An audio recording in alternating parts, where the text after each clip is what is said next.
Hello, everyone, and welcome back to another episode of Sports Talk Philadelphia. This has been a crazy week to be a Philadelphia sports fan. The Phillies have been dominant as per usual, and the Eagles, well, they've been the Eagles. With that being said, let's get into this episode of Sports Talk Philadelphia.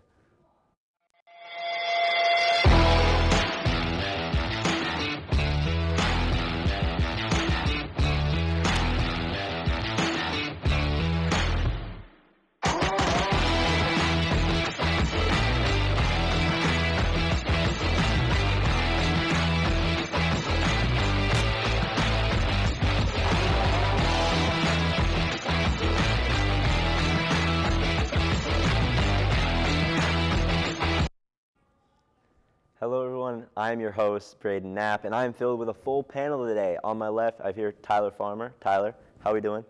Life is lifing, but I'm here. That's fair, that's fair. And we have two new guests today. We have Kevin Gamlin. How are you? Pretty good. Awesome. And on the last over there, we have Chris Gress. How are you? Excited to be here, man. I'm doing good. Heck yeah. Okay, guys, so let's get the show started. And unfortunately, we're going to talk about the Eagles first. Ooh, and it was fun on Monday Night Football. So we get into it. Saquon Barkley fortunately dropped a game-sealing pass with less than a minute and 50 to go. Kirk Cousins led a 70-yard drive against us to lead at the end there against Drake London. Got a TD with 34 seconds left. And Jalen Hurts got picked off by Jesse Bates. 34 seconds to go. Guys, this was a game, to say the least. It was pretty bad. What went wrong? Can we say, Tyler, what happened? I think, you kind of look at the Saquon Barkley drop and, the first question is like, what was the game plan there? Why would you not run the ball? You think outside of maybe Lamar Jackson and Derrick Henry, Jalen Hurts and Saquon Barkley are the most dynamic backfield in football. You got to run the ball there. And at the very least, take 40 seconds off the clock. The Falcons didn't have any timeout. The defense was god-awful on that last drive. It's a lot of places you could go wrong with it, but I'm going to start with that play there. That probably was the wrong play call.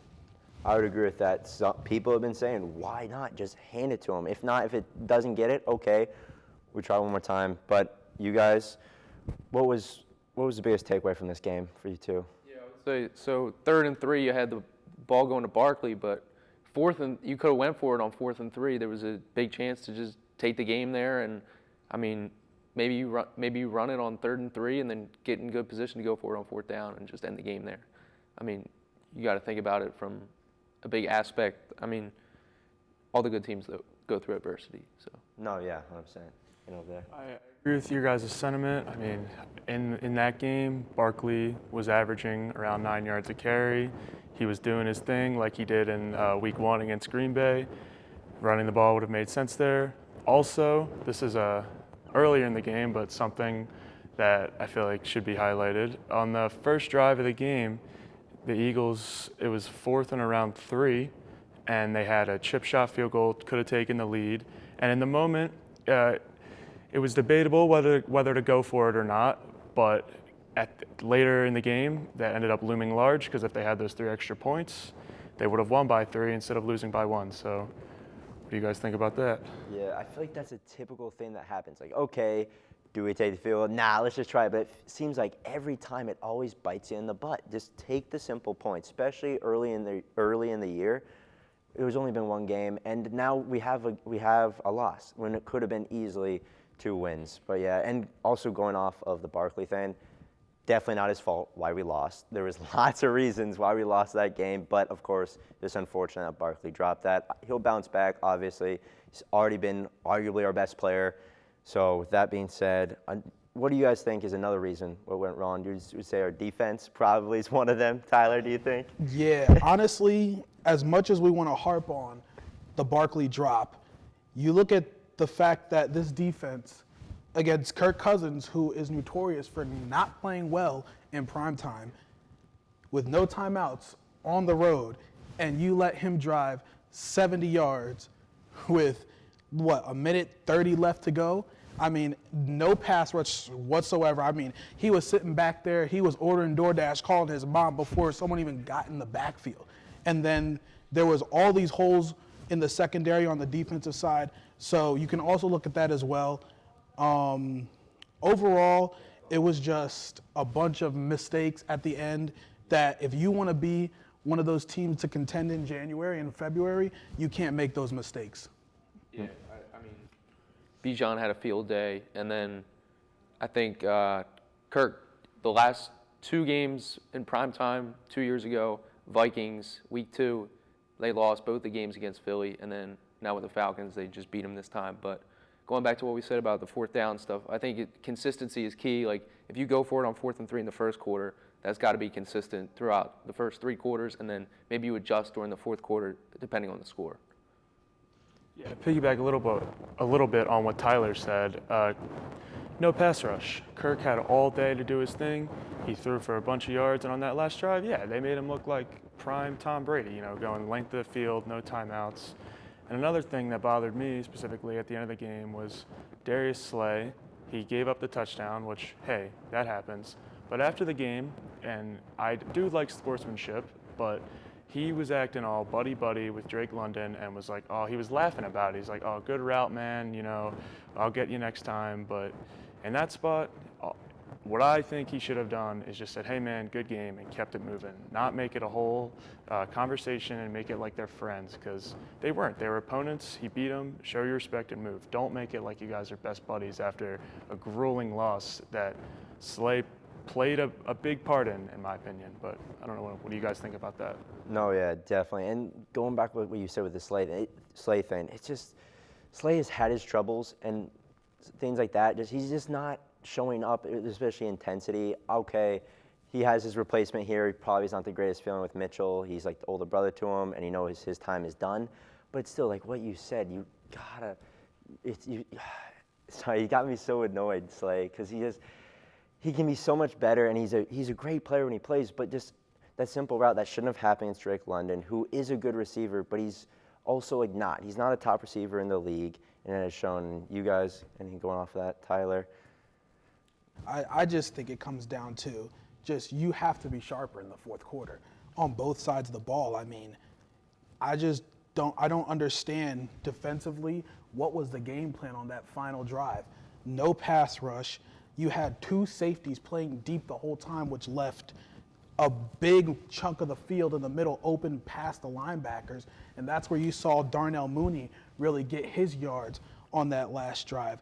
I just think overall, it comes down to coaching, it comes down to execution. These are the mistakes that teams like the Chiefs and the 49ers, who are in the playoffs and the Super Bowl every year, they just don't make them.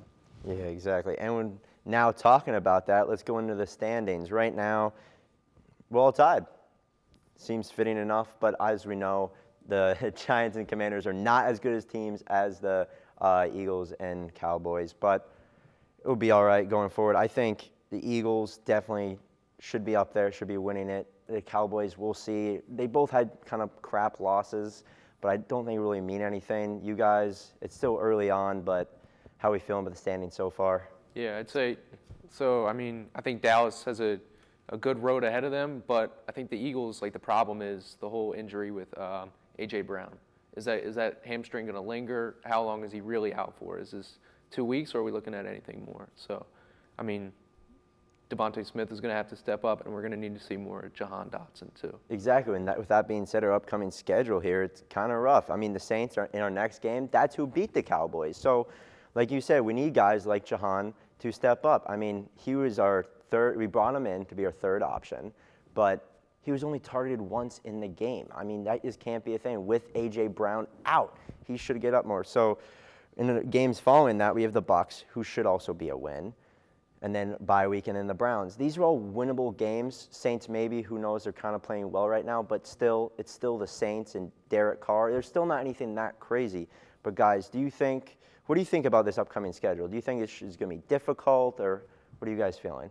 I would say just going into New Orleans, I'm a little nervous only because like you guys said, it is Derek Carr, and his track record proves he isn't this great of a quarterback. But right now he's playing like that. He led the Saints offense to over 40 points in back-to-back weeks. It's the Panthers and the Cowboys, so we'll see how he fares against the Eagles. But yeah, I'm personally feeling a little nervous about not only this week, but next week also against Baker Mayfield, who's also had a pretty good stretch recently. But as far as the overall season's concerned, I think the Eagles will find their stride. I think they're still going to end up winning this division just because of how weak the other teams truly are. Like you mentioned with the Giants and Commanders, they should still win the division, in my opinion. Yeah, and with that being said, our next game is the Saints. What do you guys think? Tyler, is that a win? How are you feeling? I'm going to go with a win. I think they'll figure out a way. They'll get it back on track. But in that dome, in that environment, it's going to be key for them to not fall behind. I would agree. Kevin? I'm actually going to go the opposite route. I'm going to go with a loss here. I think Alvin Kamara might be in for another big day. That's fair. Chris, at the end? Yeah, I'm going to agree with Kevin. I think the Saints beat us. I think it's a close game, but I think the Saints edge it out. So right now, I'm going to make it a split panel. I am thinking the Eagles are going to win, but we'll see. Time will tell. Now, our next segment is the Phillies. Now we talk about something, or a good team here, and a team that actually wants to win. Here we have Phillies playoff push. They are now 4 wins away from clinching the NL East. They currently sit first in the NL standings. They beat the Brewers last night, 5-1, and our next game is also against the Brewers tonight. So, going forward, let's talk about the game last night against the Brewers. That was an interesting game. Would you guys say that? I would agree. Last night was interesting, but Zach Wheeler, of course, showed up, delivered another Cy Young caliber performance. Unfortunately, with Chris Sale existing, I don't believe he will end up winning the award. But regardless, he's been the Phillies' ace all season. As far as the offense is concerned, Bryce Harper seems to be getting his power back. He hit another home run last night. Nick Castellanos also hit a home run. He's been casually one of their most consistent hitters all season. He doesn't get enough praise. And other guys like Turner had good at-bats. The bullpen, of course, Strahm, Hoffman, all-stars this season. They gave their typical performance, no runs, shutdown inning. And the Phils are looking, like you mentioned, Brayden, they're 1 win away from clinching a playoff spot, 4 games away from winning the division. They really are, they're looking like obviously the best team in Philadelphia, but also the best team in baseball. And hopefully they can just keep this rolling and they keep this momentum going into hopefully another promising Red October. Oh, definitely. And like what you said, last night, our key guys, Harper, Schwarber, Wheeler, pitching, Trey Turner, everyone got involved. And I think that is something that has hurt the Phillies, especially the last couple of years. Just they haven't shown up in those games. And in these games, especially against the Brewers, who are right there close to us in the division, or not in the division, but in the NL, you've got to win these games, and our top players have to show up. And last night, they did. So, I mean, for tonight, I think it will be interesting. I know it will be another tough one against the Brewers, but how are you guys feeling about tonight's game? I'm feeling good again. I think, just want to make sure I'm correct here, who's pitching for the Phillies? I cannot remember at the moment, but we'll figure that one out later.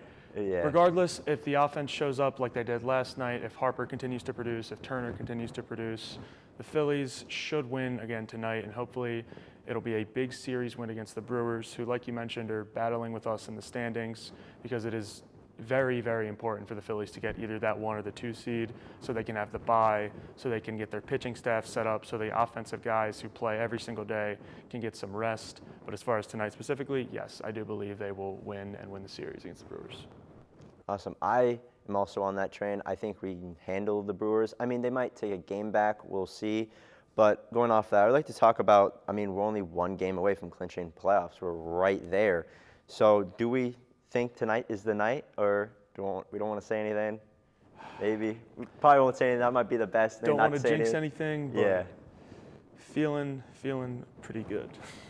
I would agree. I'm also feeling good about that. And let's get into the NL East standings. I mean, right now you have the Phils, obviously 91-60 in first. Mets are behind us a little bit, 82 wins. Braves right on their tail with 81. And then Nationals, Marlins, whatever, who cares about them tailing off of the division. But I think it's safe to say Phillies probably have the division. Would you guys agree? I would agree. I think at this point you look at the standings, you have about 10 games left to go. The Phillies have a 9-game lead on the Mets. So I think it's fair to say that they have the division wrapped up. We've seen crazier things happen. You don't want to jinx anything. I think at this point it's important for the Phillies. You just stay, gaining your chemistry, playing your best ball as you get into October. Get that 1 seed, not just to get that bye, but to make the NL run through Citizens Bank Park, which is one of the best environments in all of baseball. When you have that home field advantage, it's very important. It goes a long way in being able to get to the World Series at the end. Oh, definitely. I mean, we know playing in Philly for any sports is not a fun thing for any teams. So definitely, I know the Phillies, we want to be playing here. Going forward to the playoffs, what is something that we have to continue doing with this regular season? Because we've kind of, in the playoffs the past couple of years, fallen off. Players just stop hitting, or whatever the case may be. What do we got to continue doing to have a successful playoffs? You hinted at it, but the bats need to keep staying alive, keep staying how they are right now, because, last year against the Diamondbacks, it was a brutal collapse in Game 6 and Game 7. Everybody went cold. So what they need to do is have not even everybody, just the top guys, Harper, Turner, Schwarber, Bohm. These guys have to come up and they have to produce in big spots in the NLCS and the DS and just throughout the playoffs, because if they don't, it's going to be a very familiar, unfortunate thing that keeps happening to the Phillies. But as long as they keep rolling like they are right now, they should be more than okay in October. I would agree. I mean, right now, the two biggest threats behind the Phillies in the NL are the Dodgers and the Brewers, who Phillies just beat last night in another game tonight. I mean, how do you guys feel about the Dodgers' chance? We all know they have a fantastic team, just had a massive offseason, spending a lot of money. How do we think that's going to go against the Dodgers? So, as far as the regular season, the Phillies actually handled the Dodgers pretty well. They swept them here in Philadelphia. When they went to LA, they took 2 out of 3 there. So they won the season series pretty handily. But as you guys all know, that means nothing come playoff time. So we got to treat the Dodgers like they're the Dodgers. They spent $1 billion on 2 players in Shohei Ohtani and Yoshinobu Yamamoto. And so, the Dodgers, in a lot of people's eyes, are going to be the favorites. But in my personal opinion, the Phillies stack up better with them than just about anybody else in the sport, as proven by the regular season. But come playoff time, I think the Phillies, if that is a matchup that they end up playing, which it most likely will be, whether it be NLDS or NLCS, I think the Phillies will actually fare pretty well. But Dodgers, of course, are still a great team and nothing to sneeze at. Still got to take them very, very seriously come playoff. Definitely. And for tonight, do we think we're going to win? Phillies, score predictions, or we're going to win or lose? Yeah. We got it? I got the Phillies tonight. We'll clinch that playoff spot tonight. I'm going to go Phillies. I'm going to say Phillies 6-2. I like that, going down there. All right, I'm going to go with the Phillies as well, clinching tonight. I'm going to go with 5-1. I like that. I'm also going to go with a win tonight. I think Schwarber hits another leadoff home run, just a prediction I'm feeling. I like it. But I think they clinch tonight. Score, let's go 5-0. I like that. I'm also on the Phillies hype train. Let's win tonight. Let's secure playoffs. And so now we're going to our last topic of discussion, which is the Union, who has been another team that's been frustrating to watch and talk about in Philadelphia. The Union, we know, they've been struggling to end their season. They lost to Inter Miami 3-1 last game, which is not a shocker, but happened. Right now, 7-9-12 overall. Currently sit outside of the playoff picture by a couple games. And tonight they have a game against New York City FC. And Kevin, going back to that Miami loss, we knew this was not probably going to be a win, but I mean, just off that game, at least put up a point. But how are you feeling about that? Yeah, I mean, just to get 1 goal I think was good. I mean, the games that they played against them with Messi have been rough, and Messi coming back from that injury, you wouldn't expect that he was 100%, but he still had a field day on the Union, scoring 2 goals in 4 minutes there. Early first half. That's Messi for you, unfortunately. But I mean, going forward tonight, NYFC, this is a winnable game. They're a couple places above us in the playoff picture. But one thing about them is they're not as good as Miami, and they only have a few guys in midfield that are really good, but overall, I'd say Union have a better team. What do you think about the game for tonight? Yeah, I mean, I think they have a shot, but they always give Philly problems. Every New York team always gives Philly problems. So I think tonight will be a good game.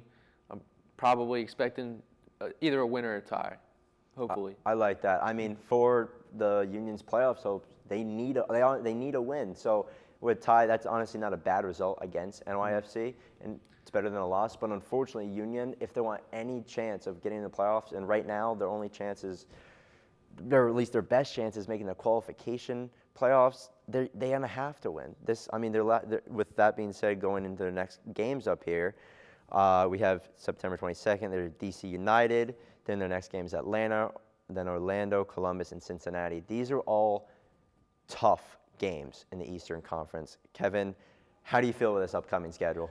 Yeah, I mean, just looking at it, like a lot of these teams they're really good. So I think it's definitely going to be a tough schedule, and 12 ties I feel like just is unacceptable. I think they need to – there's got to be another chance to get a goal or something and push for more wins, especially down the stretch here. Oh, yeah. I mean, the 12 ties, that's kind of unacceptable for Union and weird past couple of years. I know we just got rid of Carranza, which has been our top goal scorer, and that is most definitely has some impact on us scoring. But, like, defensively, we've not been very good, but we've had no one left from our defense. We've all the same players. I don't know why defending has been an issue, but we're going to have to figure out against these next couple of teams. New York City, they have their strong players, and then going to the next game, DC, they have one of the best strikers in the league, in Benteke. So it's going to be a hard thing, but let's talk about the Union. We're going back to one of our favorite segments on the show, and that is the Fast Five. So with the first question, let's bring it over to Tyler. Biggest surprise of NFL season? I'm going to have to go with the Eagles' next opponent, and that's the New Orleans Saints.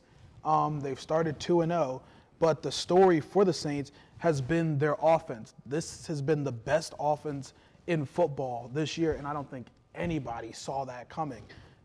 They scored over 40 on Dallas last week. They scored over 40 on the Panthers the week before.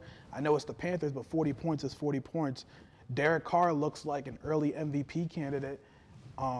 This defense of the Saints, they have a bunch of veterans that know what they're doing. They've played very well. And, you know, the Eagles are going to have their hands full with these guys on Sunday. So for me, my biggest surprise, I'd have to go the Saints and Derek Carr with what they're doing so far. I can't blame you. They have been a problem this season. And next, Fast Five, we have the biggest takeaway from UFC 306 with Chris. Yeah, so I know it's a little different for this show, but the UFC 306 it happened this weekend at the Sphere in Las Vegas, which is a very, very interesting venue to hold a sporting event. But the biggest takeaway I have is obviously from the main event between Sean O'Malley and Merab Dvalishvili. Merab ended up defeating Sean to become the new bantamweight division champion in 5 rounds by unanimous decision. And he, for lack of a better word, destroyed O'Malley. And unfortunately for O'Malley, after this fight, he announced on a podcast that he needed hip surgery. So he's going to be out for a while. And that stinks because he is a great presence for the sport, and he gets a lot of eyeballs and sells a lot of tickets, so wishing him a very speedy recovery. But a big takeaway from the fight itself is O'Malley he couldn't get off the ground. Merab thrives on the ground, and yeah, he got beat. Yes, and now bringing it over to Kevin. Eagles' run defense is a concern. I think, yes, it definitely is a concern. I mean, Bijan ran all over them, and Josh Jacobs, he struggled in the first half against the Eagles in Brazil, but in the second half, he really had things going. The Eagles are averaging 158 yards given right now on the ground and 6.4 yards per carry. And when they face the Saints this week, Alvin Kamara is averaging 5.7 yards per carry. So, I mean, look for him to have a field day. And then going forward, they face Rachaad White, another good running back. I mean, hopefully they can step it up, especially against the Saints with all that good passing yards that they can get and the deep balls that Derek Carr's thrown so far. So I just think that if they can, this next game is going to be pivotal. I think if Alvin Kamara gets less than 100 total yards, I think that'll be a good outcome. Oh, definitely. And now bringing it over back to Tyler. Benching Bryce Young. Is that the right move, Tyler? Unfortunately, I have to say yes, it is. And not because Bryce Young, it's not because I don't think Bryce Young is good, but because I just think he's in a terrible situation right now. This offensive line can't block a Twitter account. They're trash. These receivers, they can't catch a cold. They're trash. So it's like, what does he have to work with at the end of the day? Absolutely nothing. I feel like the Panthers have botched this from the jump by giving him no help at all. I feel bad for the young man. I hope that he gets traded at the end of the season and he gets to start fresh somewhere else. But I think it was the smart decision for them to bench him to not further damage his confidence to this point. I would agree with that. And putting in Andy Dalton, that's a move. That is definitely a move. But we'll see with that. And now for the last one, we have me here. Who takes the number 1 seed in the NL Conference? Well, who do we think? Of course, I'm going to say the Phillies. I mean, obviously, right now they're in the lead by a few games, and I mean, trailing them, you obviously have the Dodgers 89 wins and the Brewers 87, and San Diego with 86. Whatever. We have the 91 wins, maybe another one tonight. Let's hope we clinch the playoff spot. But I think it will be the Phillies. I mean, they have a good lead already, and they're doing good. They're hitting. They're playing good defense. The pitching, it's all flowing right now. So I don't want to jinx nothing. Obviously, no one does. But I mean, should it not be the Phillies? I mean, I feel like anyone answering this question, it should be the Phillies. And if it's not them by the end of the year, might be this. I don't know if that's really such a bad thing. As long as we get the first 1 or 2 seed, that's still a bye week. I'm sure everyone in Philly wants to have us have a bye week and maybe take a minute and rest for a week, whatever. But yeah, I think the Phillies will be number 1 seed in NL Conference. And unfortunately, that wraps up our show today of Sports Talk Philadelphia. If you would please check us out on Instagram and X at Sports Talk LTV. This has been a fun episode, and I please hope you join us next time, and have a good day. Peace.